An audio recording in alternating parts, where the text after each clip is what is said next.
Assalamualaikum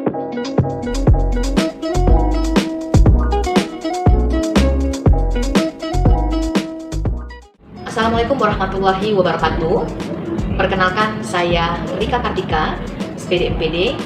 Saya merupakan dosen di Program Studi Pendidikan Bahasa dan Sastra Indonesia, Fakultas Keguruan dan Ilmu Pendidikan, Universitas Islam Sumatera Utara.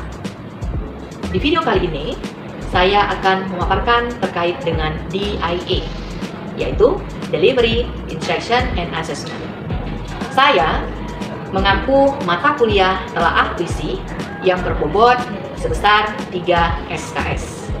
Deskripsi mata kuliah ini bertujuan memberikan kompetensi kepada mahasiswa untuk memahami, menjelaskan, dan menilai teks-teks puisi dalam hal perkembangan puisi Indonesia, struktur puisi, karakteristik bahasa puisi, metode pengkajian puisi, dan praktik mengkaji puisi. Ada hal atau kemampuan yang diharapkan oleh mahasiswa. Yang pertama adalah mampu menjelaskan hakikat puisi, pengajaran puisi, dan situasi pengajaran puisi. Berikutnya, yang kedua adalah mahasiswa mampu menjelaskan hakikat sajak, perbedaan puisi dengan sajak, serta jenis-jenis sajak. Selanjutnya, mahasiswa mampu memahami jenis-jenis puisi, struktur puisi, dan model pengajaran puisi. Selanjutnya, mahasiswa mampu menjelaskan terkait dengan puisi kontemporer, kemudian sastra sebagai seni, dan juga musikalisasi puisi, serta mampu mengapresiasi puisi karya sastrawan Indonesia. Nah, materi yang diampu pada mata kuliah telaah puisi, yaitu yang pertama adalah hakikat pengajaran, tujuan, dan situasi pengajaran puisi. Yang kedua adalah hakikat sajak, jenis-jenis sajak, dan perbedaan sajak dengan puisi. Yang berikutnya adalah jenis-jenis puisi, struktur puisi, model pengajaran puisi. Selanjutnya, puisi kontemporer, dan berikutnya adalah sastra sebagai karya seni dan perpaduan puisi dengan musik atau musikalisasi puisi, serta yang terakhir adalah mengapresiasi puisi karya sastrawan Indonesia. Baiklah, selanjutnya adalah metode pembelajaran yang saya gunakan di dalam proses pembelajaran, khususnya di mata kuliah telaah puisi, adalah discovery learning, collaborative learning, project-based learning, self-direct learning, student-centered learning. Nah, yang sering saya gunakan dalam proses pembelajaran di dalam kelas yaitu discovery learning, self-direct learning, dan juga student-centered learning.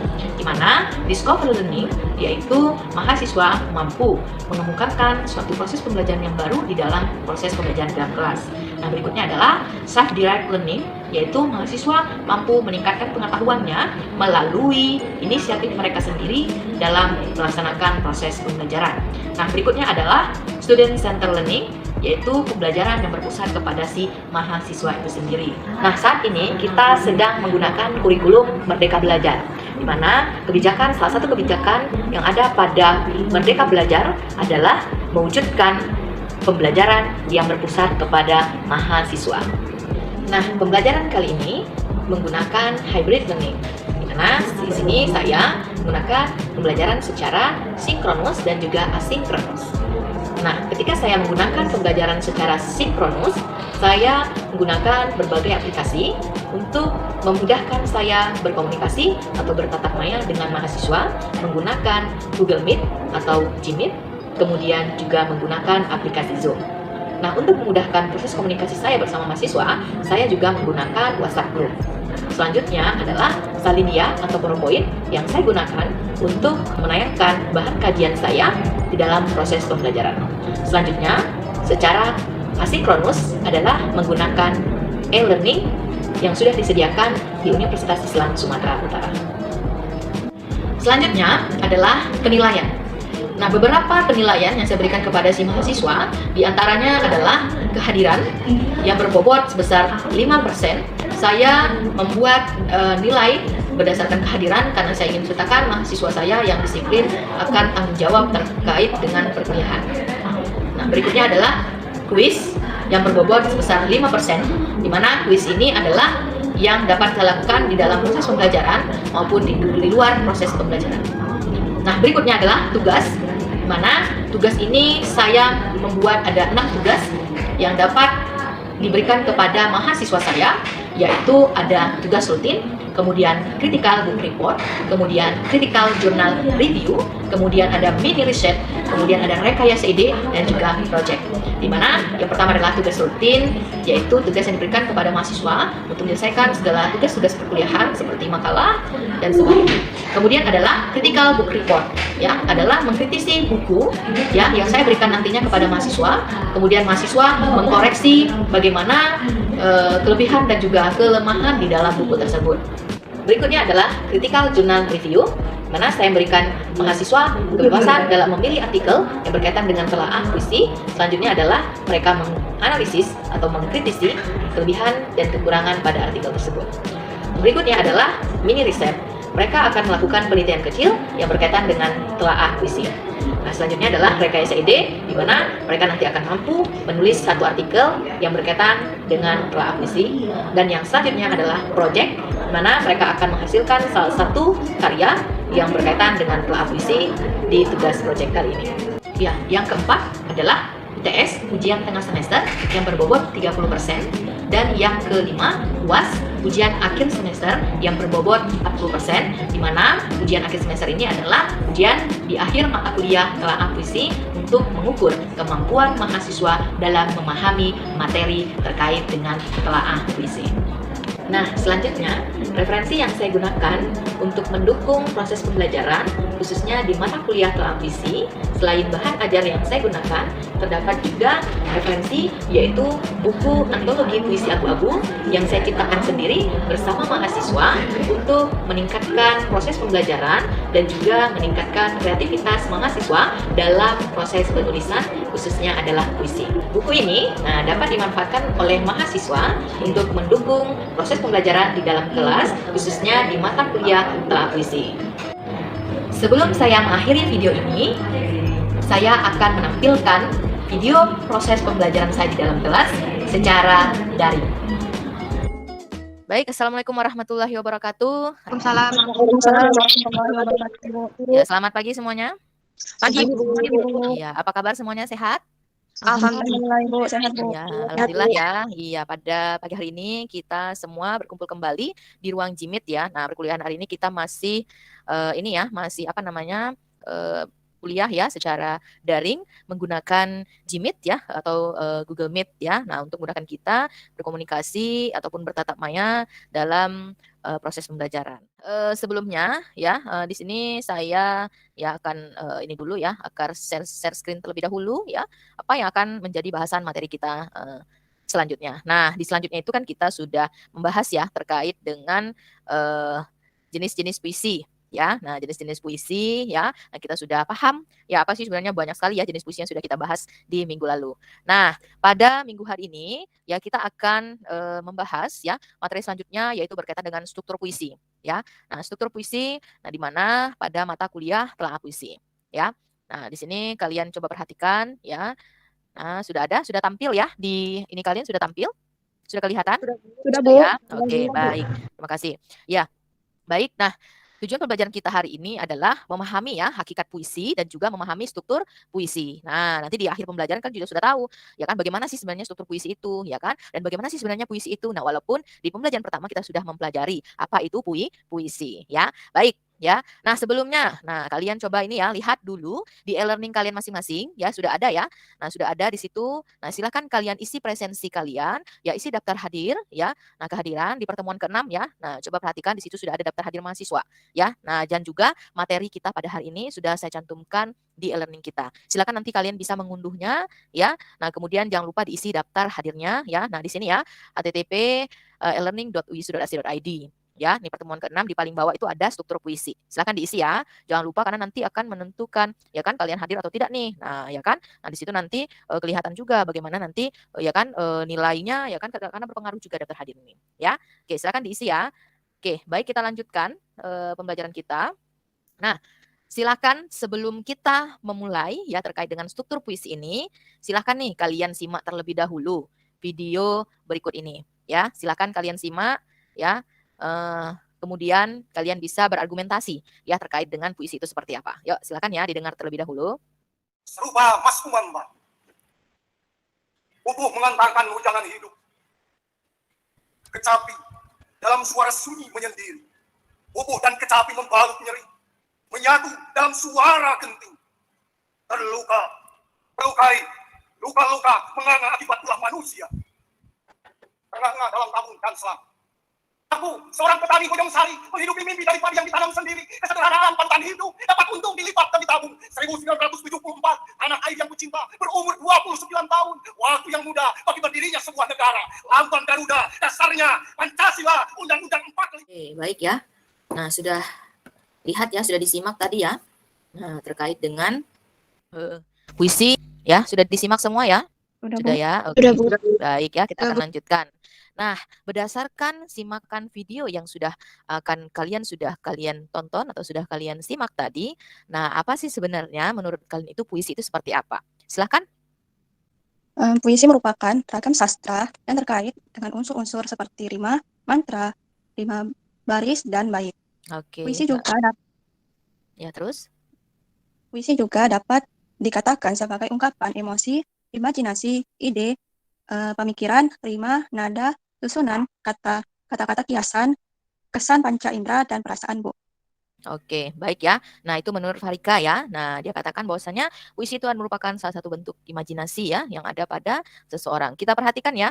Nah, coba diperhatikan. Nah, puisi itu merupakan curahan isi hati seseorang yang membawa orang lain ke dalam keadaan hatinya. Nah, sebuah puisi itu juga merupakan ungkapan perasaan atau pikiran penyairnya dalam bentuk ciptaan yang utuh dan menyatu. Nah, itu ya artinya puisi itu bentuk curahan nih, curahan isi hati seseorang, ya kan? Nah, terkait dengan apa yang ada, apa yang akan disampaikan oleh dirinya seperti itu ya. Nah, maka dari itu orang bisa saja bebas berekspresi ya terkait dengan puisi ya yang akan diucapkannya atau yang akan dituliskannya. Nah, nanti kalian juga seperti itu. Artinya kalian juga bisa menulis berdasarkan apa? Berdasarkan isi hati ya, curahan isi hati kalian ya. Kemudian kalian tulislah dalam bentuk puisi tersebut seperti itu ya. Nah, itulah dia terkait dengan puisi dan ini saya rasa sudah kita bahas ya terkait dengan puisi itu di pertemuan pertama yang lalu ya. Oke, baik. Nah, sekarang kita akan lanjut ke materi kita pada hari ini yaitu berkaitan dengan puisi ya. Nah, nanti di samping itu kita akan menganalisis ya puisi itu berdasarkan apa yang sudah kita lihat ya. Nah, yang sudah kita dengar dalam pembelajaran kali ini. Nah, di mana coba kalian perhatikan di sini ada struktur puisi itu terbagi menjadi dua bagian. Yang pertama itu adalah struktur fisik dan juga struktur batin ya. Nah, apa sih sebenarnya struktur fisik itu gitu kan? Nah, apa juga tuh yang termasuk dalam struktur batinnya gitu ya. Nah, kalau lihat kita perhatikan dengan katanya itu ya, fisik itu berarti berada di luar dari si puisi tersebut ya kan, sementara batin adalah yang berasal dari si dalam puisi tersebut. Nah, coba kita perhatikan di sini sudah ada ya struktur fisik ya, kita akan bahas satu persatu. Yang pertama itu adalah berkaitan dengan struktur fisik. Nah, struktur fisik itu terbagi menjadi berapa bagian ya. Yang pertama itu adalah diksi ya. Nah, diksi pasti sudah tahu ya, diksi itu seperti apa. Nah, diksi itu merupakan pilihan kata ya untuk mengungkapkan gagasan ya. Nah, sehingga menghasilkan puisi yang indah tentunya ya. Nah, kalau kita memiliki atau memilih diksi yang benar atau yang tepat ya dalam membuat atau menulis puisi, maka puisi itu akan terlihat indah ya. Nah, itu yang pertama. Jadi ketika kalian akan menulis puisi nanti, maka pilihlah diksinya yang tepat ya. Nah, kemudian adalah tipografi. Nah, tipografi itu seperti apa? Nah, tipografi itu adalah salah satu bentuk ya dalam yang namanya puisi tersebut. Jadi bentuk yang unik ya. Nah, bentuk yang unik, bentuknya itu bisa zigzag ya. Pernah nggak dengar atau melihat puisi si Sutarji Kolsumbari? Nah, ya coba perhatikan bentuk puisinya itu aneh ya, zigzag ya dan sebagainya seperti itu ya. Nah, ada tipografi yang bentuk puisinya itu lurus aja, ada yang di tengah-tengah. Pernah lihat nggak? Pernah ya?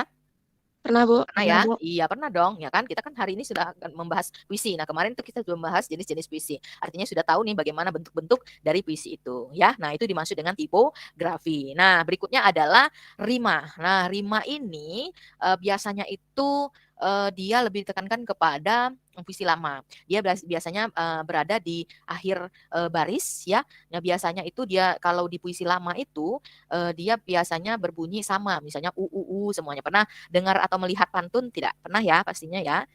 Nah, bagian akhir Iya, bagian akhir itu disebutlah dengan yang namanya rima, ya. Bu, kalau di puisi modern sekarang ini bisa nggak? Ada juga, ya, tetapi tidak seutuhnya atau tidak banyak seperti itu, ya. Nah, berikutnya apa? Yaitu kata konkret. Nah, kata konkret di sini itu adalah sebagai syarat dalam pembuatan imajinasi. Jadi si penyair itu memilih menyaring kata-kata konkret, ya, yang akan dibawakan dalam puisi tersebut. Nah, sehingga si pembaca seolah-olah terbawa terhanyut dalam puisi tersebut karena sudah dipilih beberapa kata-kata yang memang dipergunakan di dalam puisi tersebut, seperti itu. Yang kita akan bahas bagaimana sih sebenarnya contohnya gitu ya.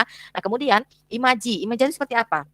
Nah, imaji itu adalah deskripsi visual, ya. Deskripsi visual dengan menggunakan panca indera, ya, saat menulis puisi tersebut. Jadi kira-kira kita menggunakan imajinasi seperti apa nih? Kita akan berhayal nih kan, kita akan membuat puisi. Nah, ya kan kita hayali dulu, ya kan seperti apa. Nah, dan yang terakhir itu adalah bahasa figuratif atau sering kita sebut dengan yang namanya majas. Pernah dengar majas ya? Majas itu banyak sekali ya, tergolong menjadi beberapa bagian, ya. Nah, termasuklah di situ ada majas sindiran, ya kan? Nah, pertentangan dan sebagainya. Di situ ada juga pengelompokannya banyak sekali, ya kan? Kira-kira majas yang apa namanya yang akan kita bahas nanti apa ya? Banyak nih, ada majas personifikasi, ya kan? Hiperbola, ya kan? Apalagi ya metafora, banyak sekali jenis-jenis majas atau bahasa figuratif yang tentunya harus kalian pahami dan ini penting ya untuk penulisan puisi. Nah, kenapa saya kata penting? Karena majas ini merupakan bumbunya gitu. Kalau dalam masakan itu bumbunya, jadi dia lebih enak gitu. Nah, itu disebut dengan yang namanya bahasa figuratif ya dalam struktur fisik. Jadi ada 6 ya yang termasuk atau tergolong dari yang namanya struktur fisik dari puisi tersebut ya. Paham ya sampai di sini ya? Paham, Bu. Iya, oke. Oke, kita lanjutkan ya. Nah, yang berikutnya adalah struktur batin. Nah, struktur batin itu terbagi menjadi 4 bagian. Nah, yang pertama itu ada tema, ya ada nada, ada perasaan dan juga ada amanat, ya kan? Nah, kita akan kupas satu persatu, ya. Nah, tema. Kalau tema itu merupakan gagasan pokok yang dikemukakan oleh penyair, ya kan? Nah, gagasan pokok ini menjadi dasar ya yang dikembangkan penyair dalam pembuatan puisinya gitu. Jadi kalau kita mau membuat puisi itu kita harus tahu dulu tema kita tentang kira-kira tentang apa nih kita akan tulis gitu. Oh, misalnya saya mau membuat puisi dengan tema kegembiraan gitu ya kan atau dengan baru-baru apa namanya tentang pahlawan gitu. Nah, contohnya seperti itu ya. Nah, kira-kira begitu dia ya. Nah, kemudian yang kedua adalah nada. Nah, nada itu merupakan cara ya menguraikan puisi itu misalkan dengan nada tinggi kah, rendah kah bunyi itu. Nah, seperti yang sudah kalian lihat tadi, ini termasuk di bagian mana nih? Coba nih ya. Nih ya, jadi di nada itu ada 5 juga tuh tergolong. Ya, ada melankolik, ya, ada romantik, ada patriotik, ada sinis, ada protes. Nah, yang kalau dikatakan melankolik itu biasanya nada yang akan disampaikan dalam puisi itu dia rendah, ya, kemudian pelan dan juga mendalam. Nah, kalau dia romantik biasanya ada perasaan senang, ya, gembira gitu ya. Nah, kemudian kalau dia patrolik, nah ini seperti apa nih patriotik itu? Nah, itu adalah tinggi dan juga lantang gitu, ya. Nah, yang berikutnya ada sinis. Nah, sinis itu rendah, pelan, dan juga dia lebih sinis ketika dia membaca puisi tersebut. Nah, kalau dia protes seperti apa? Nah, dia lebih apa ya tinggi ya dan memperlihatkan suatu hal yang berdasarkan dengan kira-kira apa nih nadanya lebih apa tinggi gitu keras ya dan sebagainya. Nah, seperti itu dia ya. Nah, kalau kalian lihat tadi kira-kira termasuk nada bagian mana nih puisi tadi tuh? Kayaknya seru ya. Puisinya sangat bagus ya dibaca ya. Saya juga mau nih mahasiswa saya bisa baca puisi seperti tadi tuh. Ya keren kayaknya ya. Kira-kira termasuk bagian mana itu dia? Ya, silakan. Silakan di bagian mana? Kira-kira? Patriotik ya, Bu? Iya, patriotik ya. Nah, bagus sekali Anissa ya. Nah, jadi termasuk bagian patriotik ya. Nah, coba kita lihat tuh. Ya, jadi dia lebih karena dia mau mengekspresikan terkait dengan ini dia ya, puisi yang berceritakan tentang apa namanya keadaan zaman dulu ya, penjajahan dan sebagainya seperti itu ya. Oke, bagus Anissa atas tanggapannya. Kita akan lanjutkan ya. Nah, jadi ada 4 ya struktur batin dalam puisi atau dalam struktur puisi ya. Ada tema, nada, ya, perasaan dan amanat. Nah, berikutnya ada perasaan. Nah, perasaan itu seperti apa gitu, ya kan? Nah, perasaan itu adalah sesuatu yang sedang dirasakan dalam puisi itu. Misalnya rasa sedih, senang, ya kan? Gembira, bahagia dan sebagainya. Nah, seperti itu. Ya kan kira-kira kalau dilihat dari puisi tadi kira-kira rasa apa ini kira-kira? Senangkah, sedihkah, atau bagaimanakah? Apa kira-kira? Rasa apa itu dia? Sedih, Bu. Seperti sedih bercampur emosi. Tuh, sedih bercampur emosi ya. Oke, bagus sekali ya. Nah, jadi sedih bercampur juga emosi nih ya. Oke, bagus ya. Jadi artinya kalian lihat ya, bagi banyak ya bentuk-bentuk puisi atau perasaan-perasaan puisi ya yang melibatkan si pembaca atau pendengar ya memahami apa puisi tersebut. Dan yang terakhir itu ada amanat. Nah, pastinya kalian sudah tahu apa itu amanat ya kan? Nah, amanat itu merupakan pesan ya yang ingin disampaikan penyair kepada si pembaca. Nah, kira-kira apa nih yang dimaksud pesan yang akan disampaikan nih? Ya kan, pesannya apa? Oh, bahwasannya kita tidak boleh ini ya kan, atau apa. Jadi ada pesan yang disampaikan, maka dari itu orang membuat puisi gitu. Tapi kadang-kadang ada juga puisi itu yang membuat orang tidak paham, ya kan, arti atau makna yang ada pada puisi itu. Kenapa tidak paham? Ya karena cara penyampaiannya itu ya yang salah gitu, sehingga puisi itu tidak dipahami oleh orang banyak. Nah, maka dari itu struktur ataupun metode ya kan, ketika kita juga membaca itu juga harus ada metode yang tepat gitu ya. Oke, baik ya. Nah, sekarang kita akan coba menganalisis nih ya. Nah, kita akan coba menganalisis ya. Nah, tadi kita sudah berbicara terkait dengan strukturnya ya. Kemudian ada struktur fisik dan juga struktur batinnya.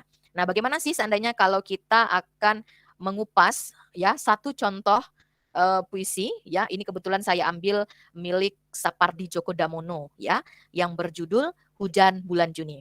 Nah, saya mau tahu dulu nih, ada yang mau baca puisi ini sebelum kita analisis? Silakan. Oke, Dela? Ya, silakan Dela. Iya, kita coba dengarkan ya. Dela akan membaca puisi Hujan Bulan Juni karya Sapardi Djoko Damono. Silakan, Dela. Hujan Bulan Juni karya Sapardi Djoko Damono. Tak ada yang lebih tabah dari hujan bulan Juni. Dirahasiakannya rintik rindunya kepada pohon berbunga itu. Tak ada yang lebih bijak dari hujan bulan Juni. Dihapusnya jejak-jejak kakinya yang ragu-ragu di jalan itu.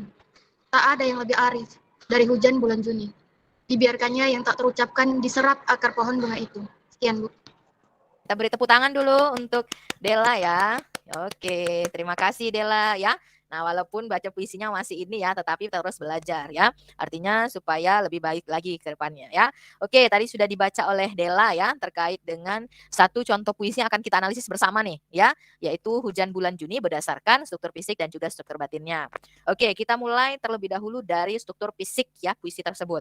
Nah, kira-kira dari kita semua nih, coba ya. Coba kalian siapa nih yang bisa menjawab ya, dilihat dari tipografi yang ada pada puisi tersebut. Kira-kira bagaimana? Adakah yang bersedia atau bisa menjawab? Saya, Bu. Oke, silakan Farika Dara. Ini kameranya tidak kelihatan ya, sedang rusak ya Farika ya? Iya, Ibu. Iya, oke. Silakan Farika.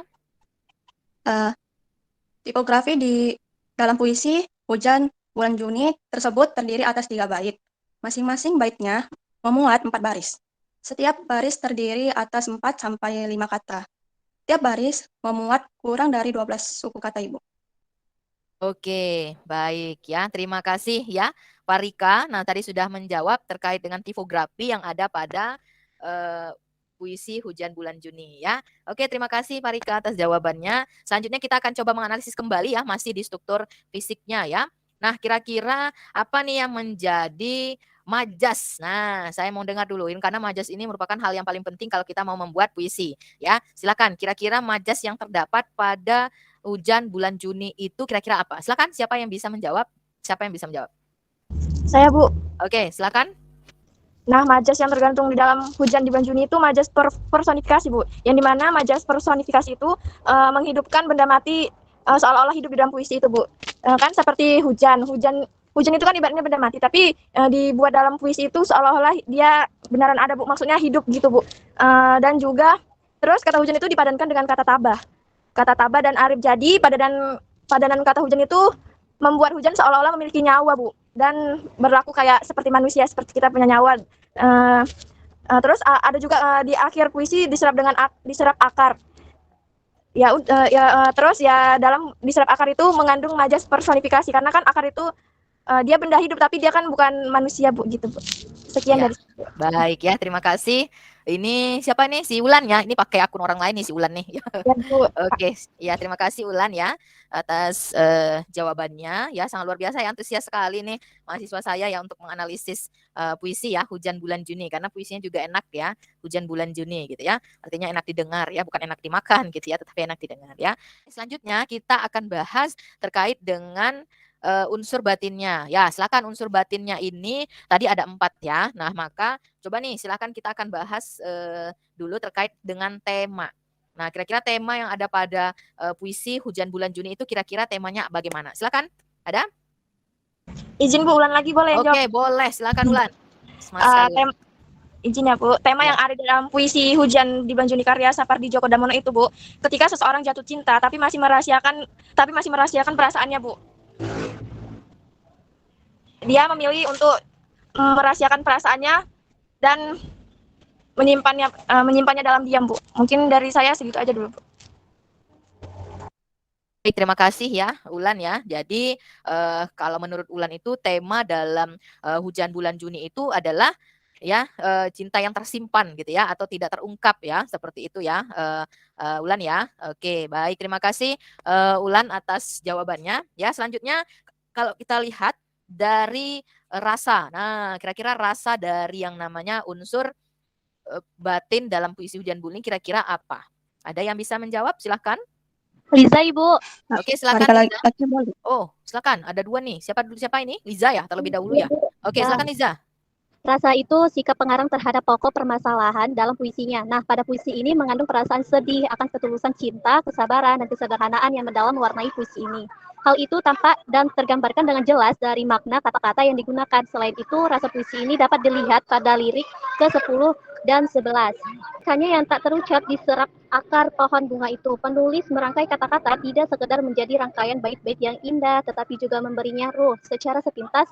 Dan puisi tersebut kita sebagai pembaca diajak menikmati bagaimana rintik hujan di pohon berbunga. Rintik hujan yang jatuh ke jalanan lalu menjadi aliran air yang kemudian meresap ke tanah dan diserap oleh akar pohon. Oke, sudah? Liza?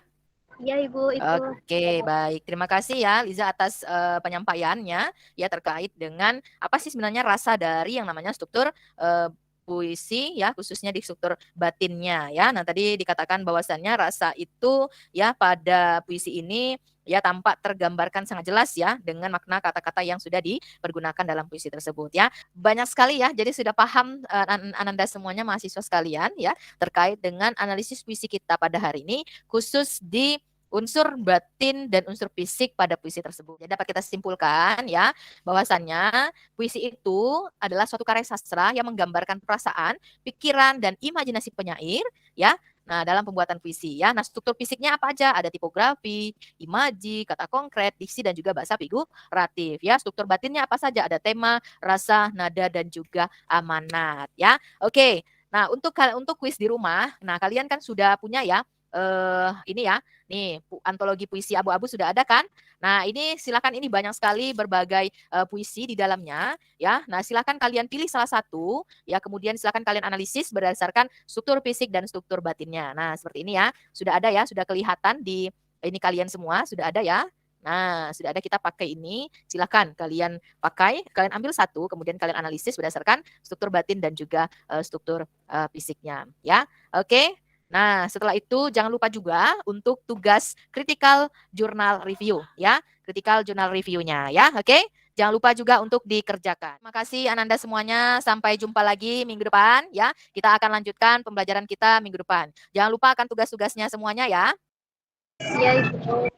Tetap sehat semuanya ya, tetap jaga kondisi, jangan lupa akan tugas ya dan lain-lain.